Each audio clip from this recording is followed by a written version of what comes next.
Hello everyone! In this video, I'll show you how to link your American Express membership rewards to your Delta Sky Miles account.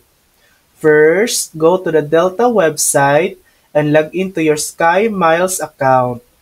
Once logged in, click on My Account. Then select Profile from the drop-down menu. Scroll down to the Partner Accounts section and click Add another partner.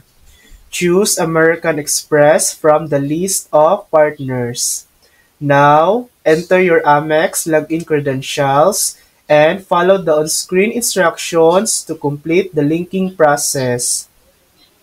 Once linked, you'll be able to transfer your Amex membership rewards points directly to your Delta Sky Miles account.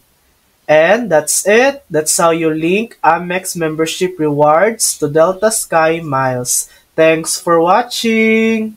If this video helped you, please like and subscribe for more helpful tutorials.